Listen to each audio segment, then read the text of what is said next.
یہ جو محرم کے حوالے سے دیکھو، اسلام میں مرثیہ، میت پہ چیخنا، چلانا، سینہ پیٹنا، اس کی اسلام میں اجازت بولتے کیوں نہیں؟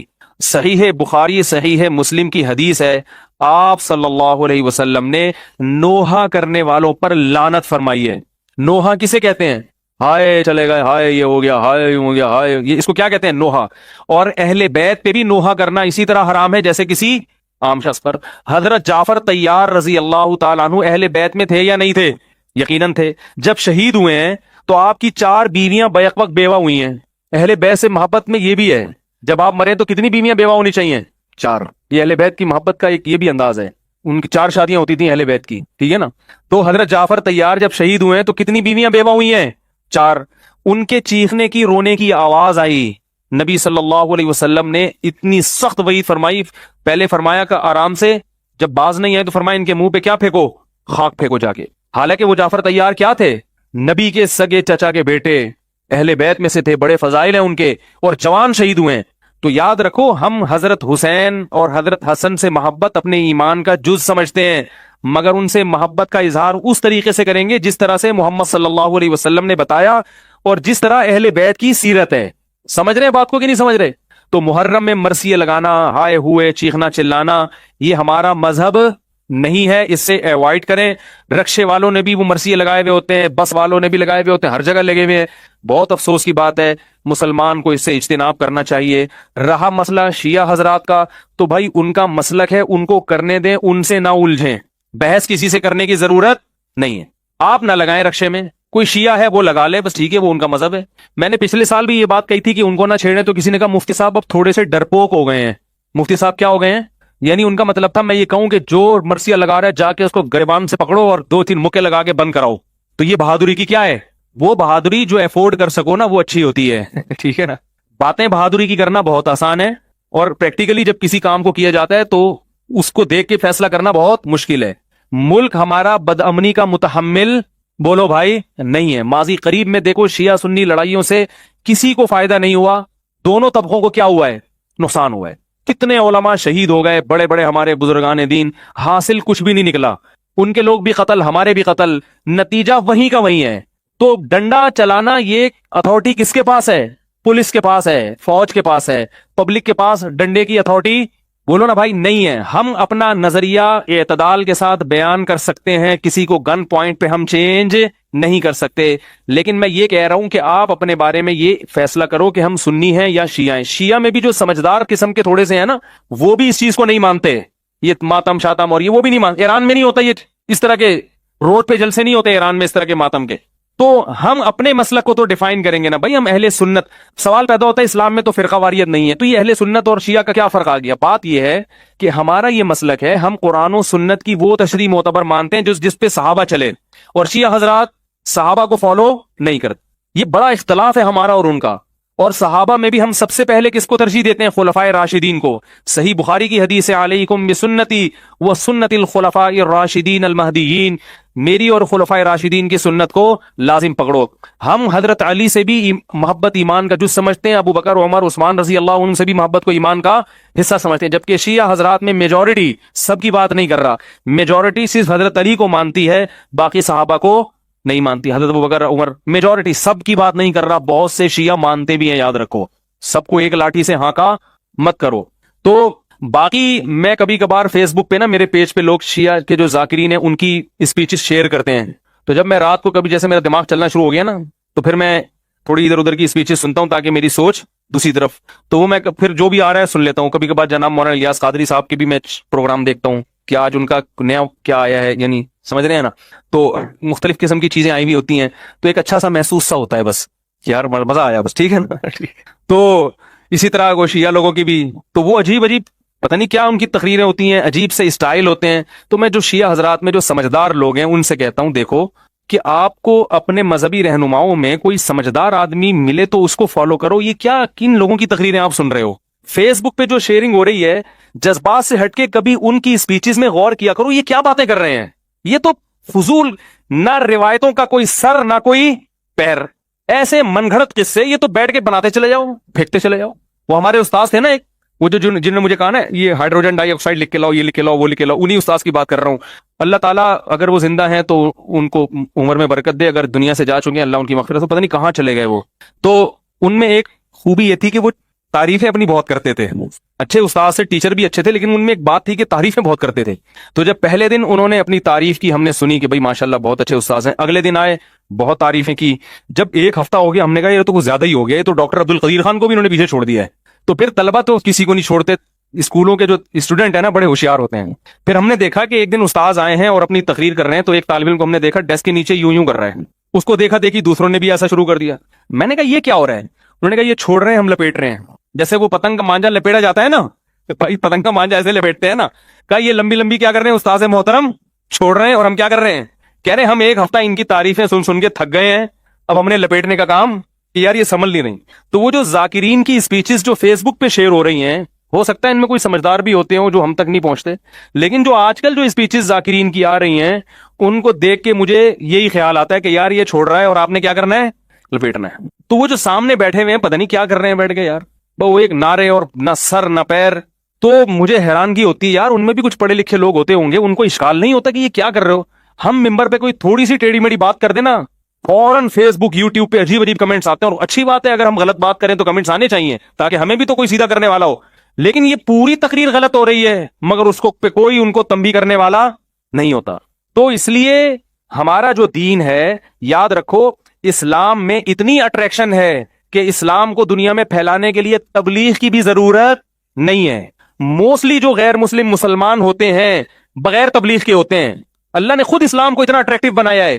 لیکن مجھے ایک بات بتاؤ، اگر کوئی غیر مسلم ہمارا یہ ماتم دیکھے اور ہمارے یہ مرثیے دیکھے تو کیا وہ اسلام کی طرف مائل ہوگا؟ مائل ہوگا؟ وہ بولیں گے ان کو کیا ہو گیا، یہ کیسا مذہب ہے؟ کیا حضرت حسین کی یہ تعلیمات تھیں؟ کتنے بزرگان دین ایسے ہیں ان کی زندگیاں دیکھ کے لوگ اسلام قبول کیا، انہوں نے نمازیں دیکھ کے، ان کے لائف اسٹائل دیکھ کے، مسلمانوں کا کلچر دیکھ کے. لیکن محرم میں اور ربیع الاول میں یہ جو کلچر ہم جو دکھاتے ہیں، اسے دیکھ کے اللہ کی قسم کوئی غیر مسلم مسلمان نہیں ہوگا. وہ کہے گا یہ کیسا مذہب ہے، کیا سکھا رہے ہو تم؟ اسلام بہت ہی اٹریکٹیو مذہب ہے اگر اس کو اصلی حالت میں رکھا جائے. 35,000 امریکن فوجی سعودی عرب میں مسلمان ہوئے تھے جب یہ وار چلی ہے نا. تو ہمارے ایک استاد سے میں نے ان سے پوچھا کہ ان کی بڑی معلومات تھی. میں نے کہا یہ جو 35,000 امریکی فوجی مسلمان ہوئے ہیں سعودی عرب میں، یہ کس کی تبلیغ سے؟ انہوں نے کہا کسی کی بھی نہیں. ان کو اسلام کو اب پڑھنے کا موقع ملا ہے سعودی عرب آنے کے بعد، کیونکہ سعودی عرب آئے تو انہوں نے کچھ وہاں دیکھا سسٹم، تو ان کو اسلام کو جب انہوں نے خود پڑھا تو خود ان کو اتنا اچھا لگا، کیا ہو گئے. لیکن اگر وہ یہ پڑھیں گے یہ کالے کپڑے اور ماتم اور چھری اور چاقو اور دیگیں حلیم کی، یہ اسلام نہیں ہے میرے بھائی، یہ اسلام نہیں ہے. تو اس لیے پھر بھی میں کہتا ہوں جو کر رہا ہے ان کا مسلک ہے، ان کو کرنے دو. محبت سے اگر کسی کو سمجھا سکتے ہو تو سمجھا دو. خود اللہ کا واسطہ ان چیزوں میں نہ پڑو. ہمارے مذہب میں کوئی مہینہ منحوس نہیں ہے. اگر ہم کہتے ہیں اہل بیت پر ظلم ہوا اس مہینے میں، تو اہل بیت کی تاریخ اٹھا کے دیکھو گے تو کسی اہل بیت پر سفر میں ظلم ہوا، کسی پر ربیع الاول میں ظلم ہوا، کسی پر ربیع الثانی میں ہوا. پورے سال کسی نہ کسی پہ ظلم اور کسی نے کسی عدل ہوتا رہے. کوئی ایک تاریخ بھی اسلامی تاریخ میں ایسی نہیں ہے جو بچی ہوئی ہو. تو کب تک مناتے رہو گے؟ کس کس کا دن منا؟ حضرت حسن کو جو زہر دیا گیا کیا یہ ظلم نہیں تھا؟ تو وہ دن بھی پھر نحوست کا منانا چاہیے. اور انبیاء کو شہید کیا گیا ہے بہت سارے دنوں میں، پیغمبروں کو شہید کیا گیا ہے. تو یہ ساری چیزیں غیر مسلموں سے آ رہی ہیں. ہمیں ان چیزوں سے کیا کرنا ہے؟ ربیع الاول میں بھی ہمیں شریفانہ طریقے سے زندگی گزارنی ہے. ایسا اب میں کہیں سے آ رہا تھا گاڑی تو دیکھا کہ وہ لبیک یا رسول اللہ کے نام پہ چند لوگ، سارے ایسے نہیں ہوتے. کسی بھی قوم کو میں سب نہیں، ہر جگہ کچھ اچھے لوگ ہوتے ہیں کچھ برے ہوتے ہیں. تو انہوں نے جناب راستہ روک لیا اور لبیک یا رسول اللہ کہہ کے ناچنے لگے. وہ جو گاڑیوں میں پھنسی ہیں برے طریقے سے، اس قدر کوفت ہوئی ہے ٹریفک بغیر اطلاع کے. جب ایسا کوئی ہوتا ہے تو ٹریفک کیا ہو گیا؟ پھنس گیا. ارے بھائی اتنی بڑی ٹینشن، اتنا بڑا عذاب کہاں سے نکلیں؟ میں اس وقت سوچ رہا تھا اس وقت کوئی بیمار ہوا، کوئی عورت پریگننسی میں، اس کو ہاسپٹل لے کے جا رہے ہیں، کسی کو ہارٹ کا اٹیک ہوا، اس کو وہ تو لبیک یا رسول اللہ کے نعروں میں. اور کوئی گورا آ کے دیکھ لے، وہ بولے ہمارے ہاں تو ٹریفک جام بھی ہوتا ہے تو ہم لائن سے نہیں ہٹتے، اور تمہارے ہاں نبی کے نام پہ جب چاہو روڈ بلاک کر کے کھڑے ہو جاؤ. تو اسلام تو میرے بھائی مینجمنٹ سکھاتا ہے. اسلام آپ کو برباد ہونا یا مینجمنٹ کی جو یعنی نظام کو خراب کرنا، انتظام کو خراب کرنا، یہ اسلام کی تعلیمات تھوڑی ہیں. ایک طرف محمد صلی اللہ علیہ وسلم کی تعلیم ہے کہ تہجد کے لیے اٹھو تو اتنا آرام سے کہ بیوی کی آنکھ نہ کھلے، اتنا اہتمام کہ کسی کی نیند خراب نہ ہو، اور دوسری طرف آپ بھونپو لے کے پورے گھروں میں چڑھے ہوئے ہیں اور روڈ بلاک کیے ہوئے آپ نے.